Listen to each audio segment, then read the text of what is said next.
Hello guys, आज मैं आप लोगों के लिए लेकर आया हूँ क्लास 10 भौतिक विज्ञान। अब हम लोग परीक्षा बहुत ही नज़दीक आ गया है, इसलिए मैं आप लोगों के लिए हर चैप्टर का रोज़ाना सेट डालूँगा। आज हम लोग का सेट 1 रहेगा भौतिक विज्ञान मानव नेत्र से। देखिए, जितने भी प्रीवियस ईयर्स यानी पिछले सालों में जितने भी क्वेश्चन पूछे गए हैं उसको हम लोग यहाँ पर रखेंगे और इन्हीं सभी क्वेश्चनों से ज़रूर फंसेगा, इसलिए आप लोग इसको अच्छी तरह से पढ़ लीजिएगा। देखिए, पहला क्वेश्चन है स्वस्थ नेत्र के लिए दूर बिंदु कहाँ स्थित होता है। स्वस्थ नेत्र के लिए, जैसे मान के चलिए आपके नेत्र में कोई खराबी नहीं है तो आपका नेत्र कितनी दूरी तक की वस्तुओं को देख सकता है, तो उत्तर इसका हो जाएगा अनंत पर। यानी अनंत पर भी, अनंत दूरी, बहुत ज़्यादा दूरी पर भी वस्तु रखी रहेगी तो अगर आपका नेत्र में कोई दिक्कत नहीं है तो अनंत पर स्थित वस्तुओं को आसानी से देख लेगा। वही प्रश्न कर रहा है कि स्वस्थ नेत्र के लिए दूर बिंदु कहाँ स्थित होता है। यानी मनुष्य को स्वस्थ नेत्र, आंख में कोई खराबी नहीं है तो उसका दूर बिंदु कहाँ होता है, तो उत्तर क्या होगा, अनंत पर। कहाँ होता है, अनंत बिंदु पर होता है। दूसरा क्वेश्चन है स्वस्थ नेत्र, जो ये पिछले पेपर में आया है क्वेश्चन, ठीक है। स्वस्थ नेत्र के लिए निकट बिंदु कहाँ स्थित होता है। निकट बिंदु कहने का अर्थ है, ये मान के चलिए हमारी बुक है और हम लोग मान के चलिए किसी के आंख में कोई खराबी नहीं है तो इस बुक को वह नज़दीक कितने दूरी पर नज़दीक रखेगा कि यह अक्षर हमें सब स्पष्ट दिखाई देगी। तो इसकी दूरी कम से कम कितनी होनी चाहिए, 25 सेमी दूरी पर। कितनी सेमी दूरी पर होनी चाहिए, 25 सेंटीमीटर दूरी पर। देखिए, इससे आगे इस तरह हम लोग सटाएंगे, जैसे जैसे बढ़ाएंगे तो अक्षर धुंधला दिखने लगता है, इसलिए इसको स्पष्ट देखने के लिए कहा है कि स्वस्थ नेत्र के लिए निकट बिंदु कहाँ स्थित होता है। तो यानी इसको किसी अक्षर को पढ़ने के लिए निकट बिंदु यानी नज़दीक वो वस्तु कितनी सेंटीमीटर पर रखी जाएगी, तो याद रखिएगा 25 सेंटीमीटर पर रखी जाएगी तो हम लोग आसानी से बुक को पढ़ लेंगे। जैसे आगे बढ़ाते जाएंगे वैसे ही अक्षर हमें धुंधला दिखाई देने लगेगी, ठीक ना। तो ये क्वेश्चन का, ये दोनों बहुत ही इंपॉर्टेंट क्वेश्चन है, ठीक ना। आप लोग को ध्यान देना है, विकल्प में पूछता है कि स्वस्थ नेत्र के लिए निकटतम बिंदु कहाँ होता है, तो याद रखिएगा कितने सेंटीमीटर पर, 25 सेंटीमीटर पर। प्रीवियस क्वेश्चन में देख लीजिएगा, क्वेश्चन बहुत ज्यादा बार आए हैं दोनों क्वेश्चन।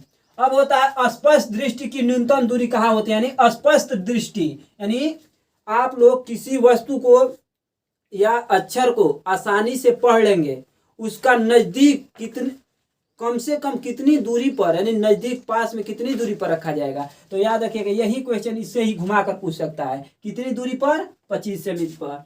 स्पष्ट दृष्टि की न्यूनतम दूरी कहाँ होती है, तो कितने सेमी पर होती है, 25 सेमी पर दूरी होती है, ठीक ना। अब पूछा न्यूनतम माने कम होता है, ठीक ना। अब हो स्पष्ट दृष्टि की न्यूनतम दूरी से क्या तात्पर्य है। यानी ये भी प्रश्न कई बार पूछा है कि स्पष्ट दृष्टि की न्यूनतम दूरी से क्या तात्पर्य है। देखिए, इसका उत्तर है वस्तु की वह न्यूनतम दूरी जिसको हमारी आंखें अच्छी तरह देख सके। यानी कोई भी किताब या बुक है उसके पास लाने पर उसके अक्षर को हमारी आंखें स्पष्ट रूप से आसानी से पढ़ लेती है, वही क्या है, स्पष्ट दृष्टि की न्यूनतम दूरी होती है। लिखा है वस्तु की वह न्यूनतम दूरी जिसको हमारी आंखें अच्छी तरह देख सके उसे स्पष्ट दृष्टि की न्यूनतम दूरी कहते हैं। यह सामान्यतः 25 सेमी की दूरी पर होता है। यानी कोई अक्षर या वस्तु को देखने या पढ़ने के लिए उस वस्तु को हमारे आंख के सामने कितनी सेंटीमीटर पर दूरी पर रखनी चाहिए, 25 सेंटीमीटर। जब स्वस्थ आपका आंख है तो 25 सेमी की दूरी पर रखी वस्तु को आसानी से पढ़ लेगा। उसके बाद बहुत ही वेरी वेरी इंपॉर्टेंट क्वेश्चन, नेत्र की समंजन क्षमता से क्या तात्पर्य है। ये कई बार छपा है, आप लोग के पेपर में कई बार क्वेश्चन आया है, नेत्र की समंजन क्षमता। वेरी वेरी इंपॉर्टेंट क्वेश्चन मेरे भाई, मेरे दोस्त, मेरे मित्र, ये कई बार क्वेश्चन आया है, ध्यान दीजिएगा आप लोग। नेत्र की समंजन क्षमता से क्या तात्पर्य है। देखिए उत्तर है नेत्र की वह क्षमता जिसके कारण वह अपनी फोकस दूरी को समायोजित कर निकट तथा दूर की वस्तुओं को फोकसित कर लेता है, नेत्र की समंजन क्षमता कहते हैं। Very very important. देखिए कहने का तात्पर्य है कि हम लोग प्रकाश में रहते हैं तो हमारे आंखों को, अगर हमारी आंखों पर ज्यादा प्रकाश भी पड़ेगा तो हमारा आंख सहन नहीं कर पाएगा, इसलिए हमारी आंखों पर जो प्रकाश आता है उसे समायोजित करना, यानी कम, यानी प्रकाश को आवश्यकता अनुसार ही आंखों में भेजना, या अंधेरे में ज्यादा प्रकाश की जरूरत होती है तो आंखें हम लोग की पूरी तरह खुल जाती है, यानी अपने अंदर प्रकाश को आवश्यकता अनुसार समाहित करना ही क्या कहलाता है, समंजन क्षमता कहलाता है। ये लिखा गया है कि नेत्र की वह क्षमता जिसके कारण वह अपनी फोकस दूरी को समायोजित कर निकट तथा दूर की वस्तुओं को फोकसित कर लेता है, नेत्र की समंजन क्षमता कहलाता है। इसके बाद अगला क्वेश्चन देखते हैं। देखिए दूसरा क्वेश्चन है 6 नंबर क्वेश्चन, दूरदृष्टि दोष किसे कहते हैं, कारण इसका कारण तथा इसका कारण तथा निवारण बताइए। देखिए मेरे भाई ये हमेशा पूछता है इस चैप्टर से, जितना मैं 2 सेट इसका बनाऊंगा इस चैप्टर से इसी में से फंसेगा। देखिए दूरदृष्टि दोष किसे कहते हैं, इसमें उत्तर है इस दोष से पीड़ित व्यक्ति को दूर की वस्तु तो स्पष्ट दिखाई देती है परंतु निकट की वस्तु स्पष्ट दिखाई नहीं देती है। उत्तर है आपका, ठीक ना, स्पष्ट दिखाई नहीं देती है, उसे क्या कहते हैं, दूरदृष्टि दोष कहते हैं। देखिए दूरदृष्टि में क्या होता है, जिसको पूछेगा वो दिखाई देगा, यानी दूर की वस्तु तो स्पष्ट दिखाई देती है लेकिन नजदीक की वस्तु, पास की वस्तु स्पष्ट दिखाई नहीं देती, उसे ही दूरदृष्टि दोष कहते हैं। देखिए इसका कारण क्या होता है, दूरदृष्टि दोष का कारण पूछेगा तो इसका कारण है नेत्र लेंस तथा रेटिना के बीच की दूरी कम हो जाती है। देखिए हम चित्र तो उतना बनाएंगे नहीं, इसके लिए एक और वीडियो बनाएंगे, उसके बाद इसमें चित्र बनाएंगे आप लोगों के लिए। ये हम लोग का नेत्र होता है, ये हमारा लेंस होता है। देखिए यही लेंस है और यहाँ पर आपका रेटिना होता है, यहाँ पर रेटिना, यहाँ से और यहाँ तक रेटिना से और लेंस के बीच की दूरी क्या हो जाती है, यहाँ पर लिखा गया है नेत्र लेंस तथा रेटिना के बीच की दूरी कम हो जाती है।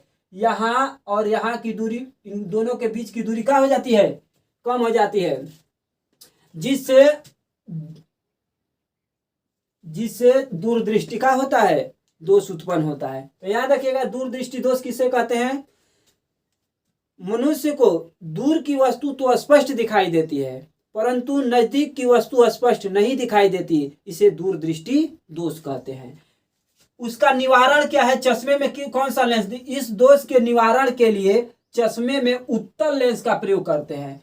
इस दोष यानी पूछ देगा कि दूरदृष्टि दोष के निवारण के लिए चश्मे में कौन सा लेंस प्रयोग किया जाता है, ऐसा लघु उत्तरीय प्रश्न में भी पूछ सकता है। तो उत्तर में लिख देना इस दोष यानी दूरदृष्टि यानी इस दोष के निवारण के लिए चश्मे में कौन सा लेंस, उत्तल लेंस का प्रयोग करते हैं।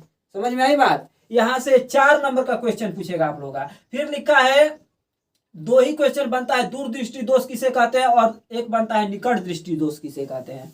निकट दृष्टि दोष किसे कहते हैं, इसका कारण तथा निवारण बताइए। देखिए निकट दृष्टि दोष, इस दोष से पीड़ित व्यक्ति को निकट की वस्तु तो स्पष्ट दिखाई देती है परंतु दूर की वस्तु स्पष्ट दिखाई नहीं देती है, इसे ही निकट दृष्टि दोष कहते हैं। निकट दृष्टि दोष किसे कहते हैं, जब मनुष्य को निकट की वस्तु स्पष्ट दिखाई दे परंतु दूर की वस्तु स्पष्ट दिखाई नहीं देती है, इसे ही निकट दृष्टि दोष कहते हैं। देखिए कारण क्या है इसका, आंख के गोले की लंबाई का बढ़ जाना, अर्थात अभिनेत्र लेंस और रेटिना के बीच की दूरी क्या हो जाती है, बीच की दूरी बढ़ जाती है, यानी अभिनेत्र लेंस, ये लेंस और रेटिना, ये दोनों की बीच की दूरी क्या हो जाती है, बढ़ जाती है, ठीक ना। तो प्रतिबिंब पीछे न बनकर कहाँ बनने लगता है, आगे बनने लगता है। समझ में आई बात। इसके लिए हम वीडियो बनाएंगे, अभी दूसरे सेट में इसको लेकर आएंगे जो कहेगा कि चित्र सहित इसका निकट दृष्टि दोष और दूर दृष्टि दोष को किरण आरेख द्वारा समझाइए। ठीक है, अब देखिए इसका निवारण क्या है, चश्मे में कौन सा लेंस लगाएंगे।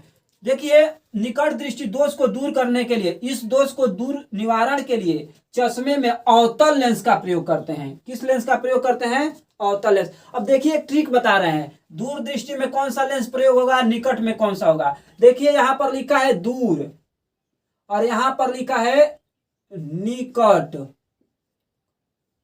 देखिए दूर छोटा है ना, तो उसी तरह उत्तर लेंस में उत्तल, देखिए, और दूसरा निकट दृष्टि दोष में ना कौन सा लेंस, निकट। देखिए 3 अक्षर है ना, तो अवतल, अवतल। देखिए ये दूर में छोटा है तो उत्तल भी क्या है, उत्तल में कम अक्षर है ना। फिर देखिए निकट, तो देखिए ज्यादा अक्षर का है तो ये भी क्या है, अवतल, ज्यादा अक्षर का है। ठीक ना, इस प्रकार याद रखिएगा। दूर दृष्टि दोष को दूर करने के लिए चश्मे में उत्तल लेंस का प्रयोग करते हैं और निकट दृष्टि दोष को दूर करने के लिए चश्मे में अवतल लेंस का प्रयोग करते हैं। इसके बाद अगली वीडियो में मैं लेकर आऊंगा सेट 2 यानी मानव नेत्र का सेट 2। उसमें जो भी क्वेश्चन इंपॉर्टेंट रहेगा, जो प्रीवियस ईयर्स यानी पिछले वर्षों में पूछा गया है, उसको लेकर आऊंगा। इन सभी सेटों को आप लोग सही से तैयारी कर लेते हैं तो आप लोग को कम से कम 60 या 65 क्वेश्चन, 70 से में 60 या 65 क्वेश्चन आप लोग को यहीं से दिखेंगे। धन्यवाद।